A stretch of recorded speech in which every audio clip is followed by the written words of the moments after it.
Sir வணக்கம் bro. இது பார்த்தீங்கன்னா கோயம்புத்தூரில் வடவள்ளி மருதமலை பக்கத்தில் இருக்குது, லொக்கேட் ஆகிருக்கு. ஃபேம் பார்த்தீங்கன்னா சௌமியா முயல் பண்ணை. எங்கிட்ட பார்த்தீங்கன்னா ஒரு 20 வகையான முயல் இருக்குது ப்ரோ. எல்லாமே பார்த்தீங்கன்னா குட்டி மட்டும் தான் நம்ம சேல் பண்ணுறோம். பெருசு அடல்ட்டு சேல் பண்ணுறதில்ல. குட்டிக்கு கறிக்கு அவ்வளோதான் சேல். நான் வந்து ஒரு 15 வருஷமாக பண்ணிகிட்ருக்கேன் ப்ரோ. நம்ம பார்த்தீங்கன்னா இது பார்த்தீங்கன்னா ஒரு ஏதாவது ஒரு ப்ரீடு பண்ணோம், ஏதாவது ஒரு தொழில் பண்ணலாம் பார்ட் டைம் அப்படிங்கும்போது எனக்கு முயல் வந்து நல்லா பெஸ்ட்டாக இருந்துச்சு. அதெல்லாம் முயல் பண்ணலான்ட்டு எங்கிட்ட பார்த்தீங்கன்னா இங்கிலீஷ் பாட்டன், New Zealand white, savage chinchilla, Dutch, cinnamon, California brown, Australian white, இந்த மாதிரி ஒரு 15 வகையான ப்ரீடு இருக்குது. வாங்க, உங்களுக்கு என்னென்ன வகையான ப்ரீடு இருக்குன்னு நானே காட்டுறேன் உங்களுக்கு. வாங்க ப்ரோ. இது பார்த்தீங்கன்னா நியூசிலாந்து ஒயிட்டு. இது ரொம்ப அட்டகாசம் பண்ணுறது. ஆமாம் சார். இது வந்து பார்த்திங்கன்னா யாரும் புதுசாக வந்து அப்படி தான் பண்ணுவாங்க. இது பார்த்திங்கன்னா நியூசிலாந்து ஒயிட்டு. இது வந்து எல்லாத்துக்கிட்டுமே ரேராக இருக்கிற ப்ரீடு தான். சரி, எல்லாத்துக்கிட்டையும் ரெகுலராக இருக்கிற ப்ரீடு தான். கண்ணு பார்த்திங்கன்னா சிவப்பாக இருக்கும், பார்த்திங்கனாலே தெரியும் உங்களுக்கு. இது வந்து பார்த்திங்கன்னா செக்கர் ஜெயிண்ட்டு.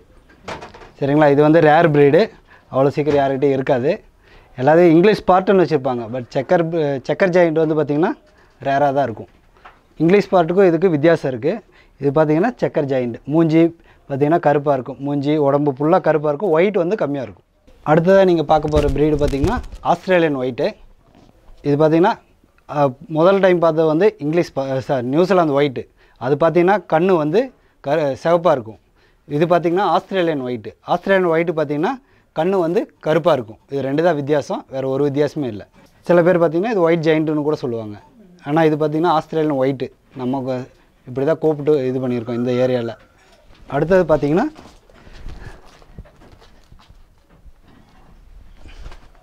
சரி அடுத்தது பார்த்திங்கன்னா கலிஃபோர்னியன் ப்ரௌன். இது பார்த்திங்கன்னா சூப்பர் ப்ரீடு. இது ஆல்மோஸ்ட் யார்கிட்டையும் வச்சுருக்க மாட்டாங்க, நம்மகிட்டே இருக்குது. இது பார்த்திங்கன்னா அமெரிக்கன் ப்ளோ. இதுவும் பார்த்திங்கன்னா ரேர் ப்ரீடு தான். இது யார்கிட்டையும் இருக்காது, நம்மகிட்ட இருக்குது. இது பார்த்திங்கன்னா சின்னமன். இது பார்த்திங்கன்னா அடுத்தது சில்வர் பிளாக். இது பார்த்திங்கன்னா உடம்பு பூரா சில்வர் மாதிரி அங்கங்கே பேட்சாக கோடு இது மாதிரி இருக்கும், பார்த்திங்கன்னா சில்வர் பிளாக். இது பார்த்திங்கன்னா அங்கோரா. அடுத்தது முடி பார்த்திங்கன்னா பசுன்னு இருக்கும்.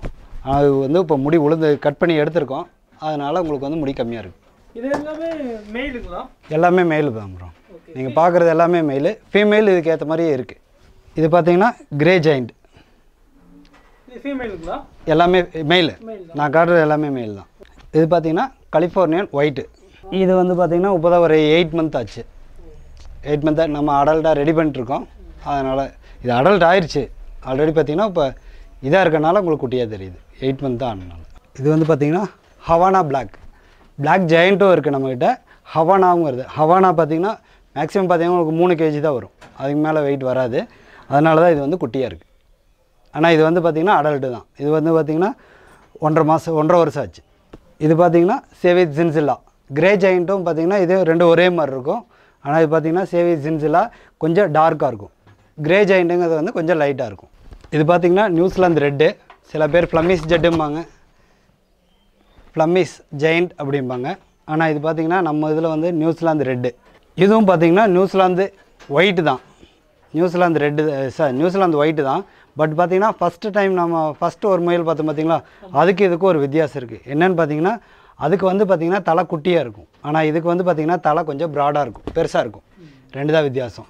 நியூசிலாந்து ஒயிட்டில் பார்த்திங்கன்னா இது ஒன்று தான். ஆனால் இது வந்து ஜெயண்ட் வெரைட்டிஸ், அது வந்து ஒரிஜினல் வெரைட்டிஸ். அடுத்த வெரைட்டி வந்து பார்த்திங்கன்னா டச் வெரைட்டி. இது வந்து பார்த்திங்கன்னா டச்சுக்கு வந்து ஒரே ஒரு இதாக, டச்சு வந்து பார்த்திங்கன்னா எல்லா கலர்லையுமே உழுகும். நம்ம ஆல்மோஸ்ட் இப்போ பார்த்த முயலிருந்து எல்லா கலருமே வந்து டச் முயல் உழுகும். ஆனால் ஒரிஜினல் டச்சுங்கிறது பார்த்திங்கன்னா பிளாக் வித் ஒயிட் கலந்தது தான் இருக்கும். இந்த ஆஃப் ஹோலி கரெக்டாக வரணும். காது கண் அங்கும்போது முன்னாடி அந்த பேட்சஸ் வந்து அழகாக ரவுண்டாக வந்துருந்துச்சுன்னா அது வந்து டச் ப்ரீடு. இப்போ நம்ம பார்த்த இதுக்கும் டச்சுக்கும் கிராஸ் ப்ரீடுக்கும் ஒரு வித்தியாசம் இருக்குது. இது பார்த்திங்கன்னா கிராஸ் ப்ரீடு. எப்படி சொல்கிறீங்கன்னு பார்த்திங்கன்னா இந்த பேட்சஸ் வந்து நீங்கள் கரெக்டாக பார்த்துக்கலாம். அதில் டச் ப்ரீடில் பார்த்திங்கன்னா அந்த பேட்சஸ் வந்து கரெக்டாக அழகாக இதில் விழுந்துருக்கும். ஆனால் இதில் பார்த்திங்கன்னா ஒயிட் அடித்த மாதிரி அங்கங்கே இதான மாதிரி இருக்கும். இது வந்து பார்த்திங்கன்னா கிராஸ் ப்ரீடு. நான் முதல்ல உங்களுக்கு காட்டியிருப்பேன் செக்கர் ஜெயிண்ட்டு. இதுக்கு இது வந்து பார்த்திங்கன்னா இங்கிலீஷ் பாட்டன். இங்கிலீஷ் பாட்டுனே புரியல. இங்கிலீஷ் பார்ட்டன் ஓ பேர். பேர். Okay okay. இங்கிலீஷ் பார்ட்டன்றது இதுதான். அது ஒரு breed அது. அது ஒரு ப்ரீடு. உங்களுக்கு ரேர் ப்ரீடு. செக்கர் ஜெயிண்ட்டும் பார்த்தீங்கன்னா இதுக்கும் வித்தியாசம் இருக்குது. ஓகே. செக்கர் ஜெயிண்ட் பார்த்தீங்கன்னா உங்களுக்கு பிளாக்கு வித் ஒயிட் வந்து பார்த்தீங்கன்னா கம்மியாகவும் பிளாக் நிறையாவும் இருந்துச்சு. ஆனால் இங்கிலீஷ் பார்ட்டன் பார்த்தீங்கன்னா அங்கங்கே பேட்ச் இருக்கும். இந்தியன் breed எதுவும் பண்ணுறது இல்லைங்களோ? இது எல்லாமே இந்தியன் பிரீடு தான். நம்ம பியூர் பிரீடு வந்து நம்ம இங்கே யாருக்கிட்டேயும் அவ்வளோவா இல்லை. நம்ம இங்கே எங்கே தேடினாலும் கிடைக்காது. நான் உங்களுக்கு கிரே ஜெயிண்ட் காட்டினேன் பார்த்தீங்களா, அது மட்டும்தான் பியூர் பிரீடு. கவர்மெண்ட்லேருந்து நாமக்கல் வெட்டினரி காலேஜ்லேருந்து வாங்கினது. பாக்கி எல்லாமே நம்மக்கிட்ட ஆல்மோஸ்ட் எல்லாம் லோக்கல் பிரீடு தான். முயலை பார்த்தீங்கன்னா வந்து பராமரிப்பெல்லாம் ஒன்றுமே இல்லை ப்ரோ. நம்ம பண்ணுறது தான். நம்ம பார்த்திங்கன்னா பராமரிக்கிறதுங்கிறது வந்து பார்த்திங்கன்னா அவங்க இடத்த பொறுத்து தான் இருக்குது. நீங்கள் எந்த லெவலில் வச்சுருக்கீங்க, எந்த யூனிட் வச்சுருக்கீங்கிறத பொறுத்து தான் இருக்குது. எனக்கு பெருசாக பார்த்திங்கன்னா பராமரிப்பெல்லாம் ஒன்றுமே இல்லை. காலையில் 1 ஹவர், சாயந்தரம் 1 ஹவர், மத்தியானம் 1 ஹவர், மொத்தம் 3 மணி நேரம் தான் உங்களுக்கு வேலையே. பார்த்திங்கன்னா நம்ம ஃபார்ம்லேயே பார்த்திங்கன்னா ஒரு 100 ரேபிட் பக்கம் இருக்குது. நம்ம 100 ரேபிட்டுக்குமே பார்த்திங்கன்னா உங்களுக்கு ஒரு நாளைக்கே 3 மணி நேரம் தான் வேலை. அப்படிங்கும்போது நீங்கள் பராமரிக்கிறது வந்து பெருசாக ஒன்று நம்ம ஆடு மாடு கோழி இந்த மாதிரி தனியாக எல்லாம் ஒன்றும் இல்லை. காலையில் பார்த்திங்கன்னா அடர் தீவனம், சாயந்தரம் பார்த்திங்கன்னா பசுந்தீவனம். ஒரு முயல் பார்த்திங்கன்னா ஒரு தாய்கிட்டேருந்து பிரிக்கும் போது பார்த்திங்கன்னா ஒரு 450 கிராம் அந்த மாதிரி ரேஞ்சில் பிரிப்போம். 450 கிராம் பிரிக்கும் போது நீங்கள் ஒரு 3 மாதத்தில் வந்து ஒரு 3 கிலோ அந்த மாதிரி வெயிட் கொண்டு வந்தீங்கன்னா உங்களுக்கு வந்து நல்லா பெனிஃபிட் இருக்கும். நீங்கள் 3 கிலோ வருதுங்கிறது பார்த்திங்கன்னா ஒரு 3 மாதத்தில் தாய்கிட்டேருந்து பிரிக்கும் போது ஒரு 500 கிராம் இருக்குதுன்னு வைங்களேன். நீங்கள் அதுக்கப்புறம் நம்ம கொடுக்குற தீனியை பொறுத்து தான் இருக்குது. நீங்கள் அடர் தீவனம், கடலப்புண்ணாக்கு, மக்காச்சோளம், கோதுமை தவிடு, தேங்காய் புண்ணாக்கு இதெல்லாம் காலைல நல்லா கலக்கி உங்களுக்கு ஒரு குட்டி முயல்னா பார்த்திங்கன்னா ஒரு 50 கிராம், பெரிய முயலுக்குன்னா பார்த்திங்கன்னா ஒரு 100 கிராம். ஈவினிங் பார்த்திங்கன்னா அதே மாதிரி பசுந்தீவனம். உங்களுக்கு இடம் இருந்துச்சுன்னா நீங்கள் வந்து கோஃபோர், மக்காச்சோளம், நீங்கள் அகத்தி, கீரை வகைகள், மசால் வேலி மசாலு, முயல் மசால் எல்லாமே போடலாம். இல்லை அருகம்புல்லோட போட்டு வளர்த்தலாம். அதெல்லாம் ஒன்றும் பிரச்சனையே இல்லை. நீங்கள் எது போட்டிங்கனாலும் சாப்பிடும் நீங்கள் முயல். ஆனால் சாப்பிடுதுங்கிறோசரம் போட்டே இருக்கக்கூடாது, அளவாக போடணும். போட்டு அது எந்த அளவுக்கு சாப்பிடுதோ அதே மாதிரி போட்டு முடிஞ்சதுக்கப்புறம் நீங்கள் சாப்பிடணும். முயலை பொறுத்து பார்த்திங்கன்னா நோயே வந்து பார்த்திங்கன்னா ஒரு மேக்ஸிமம் ஒரு 5 நோய் தான். அதுவுமே நம்மளால் வர்றது தான். நம்ம வந்து க்ளீன் பண்ணாமல் விட்டோம்னா ஒரு சொறி நோய் வரும். காதில் பார்த்திங்கன்னா ஃபங்கஸ் மாதிரி, இந்த இடத்துல பார்த்திங்கன்னா ஃபங்கஸ் மாதிரி வரும். அப்படியே காதில் ஸ்டார்டிங் பார்த்திங்கன்னா காதில் தான் வரும். நம்மக்கிட்ட வந்து நோயே இருக்காது. நீங்கள் இருக்கிற 100 முயலை பார்த்திங்கனாலும் நோய் இருக்காது, ஒரு நோய் கூட இருக்காது. சரிங்களா? அது காதில் பார்த்திங்கன்னா அப்படியே லேசாக நம்ம லேயர் மாதிரி லேசாக வரும். அந்த இது மட்டும் வந்துச்சுன்னா அது சொறி நோய். ரெண்டாவது பார்த்திங்கன்னா வந்து கழிசல் வரும். கழிசல் பார்த்திங்கன்னா நீங்கள் வந்து நம்ம அடர் தீவனம் வந்து வைக்கும்போது வந்து ஃப்ரெஷ்ஷாக வைக்கணும். எப்போ வச்சாலும் நீங்கள் ஒரு நாள் ஊற வச்சு, இன்றைக்கி நைட்டு ஊற வச்சு நாளான்னைக்கு 2 நாள் கழித்து போட்டிங்கன்னா உங்களுக்கு வந்து அதில் வந்து கெட்டு போயிடும். நீங்கள் அதவே கலக்கி மறுபடியும் கலக்கி எடுத்து வச்சிங்கன்னா உங்களுக்கு அது வந்து முயலுக்கு அஜீரணம் மாதிரி ஆகி லூஸ் மோஷன் வரும். 2. 3வது பார்த்திங்கன்னா ஓவர் ஹீட் ஆச்சுன்னா கண்ணில் வந்து தண்ணி வடிகிற மாதிரி வரும். 3வது. 4வது பார்த்திங்கன்னா காலில் வந்து சீக்கட்டி நோய் வரும். அது பார்த்திங்கன்னா நம்ம கால் ஏதாவது புண்ணு ஆயிருந்துச்சுனோ இதை பறைக்கும்போது எதாவது ஆயிருந்துச்சுனோ பார்த்திங்கன்னா சீக்கட்டி மாதிரி வரும். அதை மட்டும் நம்ம வராமல் பார்த்துக்கிட்டோம்னா வேறு ஒன்றும் பிரச்சனை இல்லை. அது போக பார்த்திங்கன்னா எல்லோரும் சொல்கிற இது பார்த்திங்கன்னா துடிச்சு இறக்கும். உங்களுக்கு துடிச்சு இறக்குற மாதிரி ஹார்ட் பீட் ஜாஸ்தி ஆச்சுன்னா, புதுசாக ஒரு ஆள் வந்தாலோ பார்த்திங்கன்னா வந்து ஹார்ட் பீட் வந்து துடிக்கும். அந்த மாதிரி அந்த நோய் தான் வரும். மேக்ஸிமம் இந்த 5 நோய் தான். நம்ம இதுக்கு எல்லாத்துக்குமே மெடிசன் இருக்குது. அந்த ஹார்ட் பீட் அதிகமான நோய்க்கு மட்டும் பார்த்திங்கன்னா அது உங்கள் கையில் தான் இருக்குது. நீங்கள் தாய்கிட்டேருந்து பிரிக்கும் போது கரெக்டாக 45 நாளில் பிரிக்கணும்.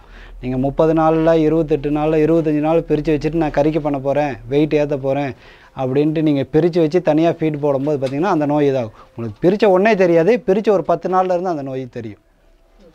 அது வந்துச்சுன்னா உங்களுக்கு மேக்ஸிமம் காப்பாற்றுறது கஷ்டம். நீங்கள் அதை பிரிக்காமல் பார்த்துட்டிங்கன்னா அது கொஞ்சம் இது. ஏன்னா வந்ததுக்கப்புறம் நம்ம வந்து இது பண்ணி ஒரே வருமானு காத்துக்கிறது நல்லது. முயலில் பார்த்திங்கன்னா மகசூல் இல்லாமல் இருக்கவே இருக்காது. முயல் இறந்தால் கூட உங்களுக்கு காசு இருக்காதுல்ல, அது யாரும் சொல்ல மாட்டாங்க, இருக்குது. அதை வந்து நீங்கள் எப்படி கொண்டு போகிறீங்கிறத பொறுத்து தான் இருக்குது. உங்களுக்கு எப்படி வாழை மரத்தில் வேர்லேருந்து இலையிலேருந்து தண்ணிலேருந்து எல்லா காசு இருக்கோ, தென்னை மரம் வாழை மரம் மாதிரி முயல்லையும் பார்த்திங்கன்னா எல்லாத்துலேயுமே காசு இருக்குது உங்களுக்கு. A to Z காசு இருக்குது. அதை நீங்கள் கொண்டு போகிறத பொறுத்து தான் இருக்குது. முயல் தோல் காசு, உரம் காசு, உங்கள் பார்த்தீங்கன்னா உங்களுக்கு ரத்தம் கூட காசு, கறி காசு, குட்டியாக கொடுத்தாலும் காசு, அடல்ட் பண்ணி கொடுத்தாலும் காசு, பண்ணை வைக்க போகிறவங்களுக்கு நீங்கள் கொடுத்தாலும் காசு. அதை நீங்கள் எப்படி கொண்டு போகிறீங்கிறத பொறுத்து தான் இருக்குது முயல். சரிங்களா? முயல் வந்து இறந்தாலும் காசு எடுக்கலாம். அதை எப்படி பக்குவமாக எடுக்கணுங்கிறத பொறுத்து தான் இருக்குது. முயல் மழை வெயில் எல்லாம் எதுவுமே பிரச்சனை இல்லை ப்ரோ. நம்ம உங்கள் கோழி மாதிரி இறக்கி விடணும், இது மாதிரி அதெல்லாம் பிரச்சனை இல்லை. இன்னொன்று பார்த்தீங்கன்னா முயலுக்கு வந்து நான் சொல்ல மறந்துட்டேன், சளி பிடிக்கும். சரிங்களா? அந்த ஒரு நோய் இருக்குது. சளி வந்து அந்த கிளைமேட்டு மாறும்போது பிடிக்கும். மேக்ஸிமம் தண்ணி அதிகமாக வைப்பாங்க. தண்ணி அதிகமாக வைக்கிறப்போ வந்து பார்த்திங்கன்னா உங்களுக்கு சளி பிடிக்கும். அதை லைட்டாக தும்பும் போதே நம்ம வந்து அதுக்கு மெடிசன் கொடுத்துட்டோம்னா, அதுக்கும் மெடிசன் இருக்குது. மெடிசன் கொடுத்துட்டோம்னா கரெக்டாக இருக்கும். வேறு ஒன்றும் இல்லை.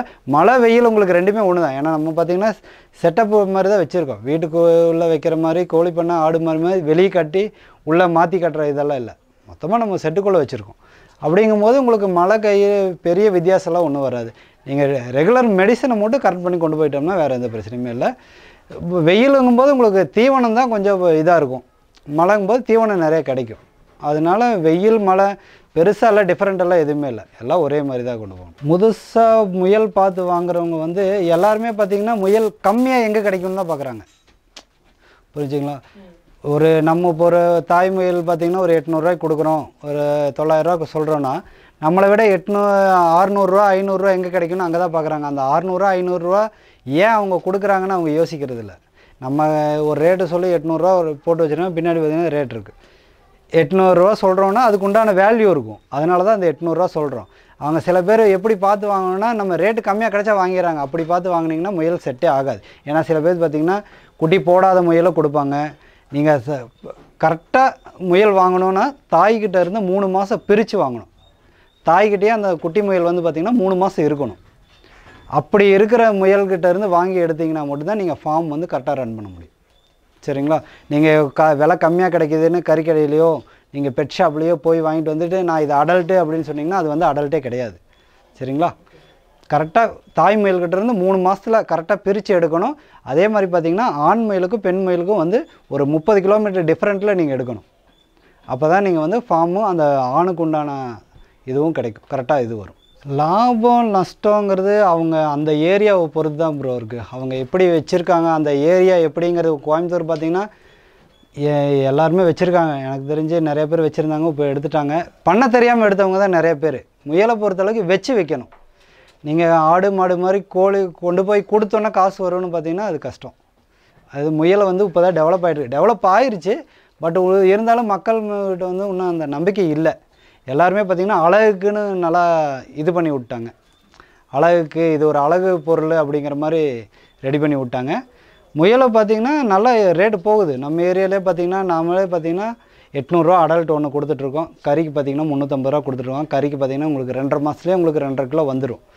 அப்படிங்கும்போது கிலோ 350 நான் ரீட்டைல் கொடுத்துட்ருக்கேன். ஹோல்சேலாக கிடைக்கும்போது இன்னும் கம்மியாக 300 கொடுத்தாலே நமக்கு லாபம் தான் உங்களுக்கு. ஏன்னா உங்களுக்கு 2.5 மாதத்துலேயேங்கும்போது உங்களுக்கு ஒரு 2.5 கிலோ வந்துடும். நீங்கள் அப்போ கொடுக்கும்போது வந்து பார்த்திங்கன்னா உங்களுக்கு நல்ல ரேட்டு போகும். ஒரு முயல் 2 கிலோங்கும்போது உங்களுக்கு ஒரு 700 அந்த ரேட்டு போகும். அப்படிங்கும்போது இதில் நஷ்டம் அடையிறதுக்கு முயலுக்கு வாய்ப்பே இல்லை. முயலை பொறுத்தளவுக்கு லாபம் தான் நிறையா இருக்க ஒழிய நஷ்டமே கிடையாது. அது வச்சு விற்கணும், அந்த அளவுக்கு பார்த்துக்கணும். நம்ம பார்த்திங்கன்னா ஒரு வருஷத்துக்கு பார்த்திங்கன்னா ஒரு தாய் முயல் வந்து பார்த்திங்கன்னா 6 டைம் குட்டி போடும். 6 டைம்லாம் பார்த்திங்கன்னா ஒரு டைம் குட்டி போட்டுச்சுன்னா உங்களுக்கு ஒரு முயல்லேருந்து 1000 கிடைக்கும் மாதம். அப்படிங்கும்போது நீங்கள் வருஷத்துக்கு 6000 ஒரு முயலில் நம்ம 2க்கு 2 கூண்டில் தான் வச்சுருக்க போகிறோம். அந்த 2க்கு 2 உண்டான இடத்துல என்ன வருமானம் பார்த்திங்கன்னா 1000 வருமானம் இருக்கும். நான் சொல்கிறது பார்த்திங்கன்னா குட்டி வந்து பார்த்திங்கன்னா 200. சில பக்கம் பார்த்திங்கன்னா 300 கொடுக்குறாங்க. நீங்கள் தாய் முயலாக அடல்ட்டாக விற்கும்போது பார்த்திங்கன்னா 800 கொடுக்குறாங்கும்போது உங்களுக்கு அதுலேருந்து ஒன்றா பெனிஃபிட் வரும். உங்களுக்கு 3 மாதம் தான் கேப் இருக்குது. ஏன்னா நான் 45 நாளில் கொடுக்கும்போது நீங்கள் 200 கொடுக்குறீங்க. இதே 3 மாதத்துங்கும்போது அது வந்து பார்த்திங்கன்னா வெயிட்டே உங்களுக்கு 1.5லேருந்து 2 கிலோ வந்துடும். உங்களுக்கு 6 மாதங்கும்போது அடல்ட் ஆயிரும். அப்போ நீங்கள் அடல்ட்டு ஒரு 800 கொடுக்குறீங்கும்போது 5 குட்டி கணக்கு போட்டுக்கோங்க. ஒரு முயல் 5லேருந்து 800 கணக்கு போட்டிங்கன்னா என்னாச்சுன்னு கணக்கு போட்டுக்கோங்க. 16 30 4000 ஆச்சு. ஒரு முயல்லேருந்து 4000 ஆச்சு 3 மாதத்தில். நீங்கள் எவ்வளோ முயல் வச்சுருக்கீங்கிறத பொறுத்து தான் இருக்குது. நமக்கு பொறுத்து இருக்குது. ஒரு முயல்லேருந்து மாதம் 2 மாதத்துக்கு ஒரு தடவை 1000 சொந்த இடம் இருந்து பண்ணாங்கன்னா நீங்கள் நிறையா பண்ணலாம். நீங்கள் கோஃபோரு மக்காச்சோளம் இதெல்லாம் நீங்களே போட்டுக்கலாம். நீங்கள் வாடகைக்குன்னு எடுத்து பண்ணும்போது நீங்கள் அதுக்கு உண்டான ப்ரிப்பரேஷன் பண்ணணும், தீவனம் குறையாமல் பார்த்துக்கணும், நீங்கள் அடர் தீவனம் பசுந்தீவனம் எல்லாம் கரெக்டாக கிடைக்கிற மாதிரி பார்த்துக்கணும். மகசூல் வந்து பார்த்திங்கன்னா ஒரு இதுக்கு எப்படி நீங்கள் எனக்கு பார்த்திங்கன்னா என்கிட்ட 100 முயல் இருக்குது, மாதம் பார்த்திங்கன்னா எனக்கு ஒரு 35,000 இன்கம் வரும். எனக்கு நான் வந்து பார்ட் டைமாக பண்ணிகிட்டு இருக்கனால எனக்கு அப்படியே ரன் ஆகிட்டே இருக்கும்.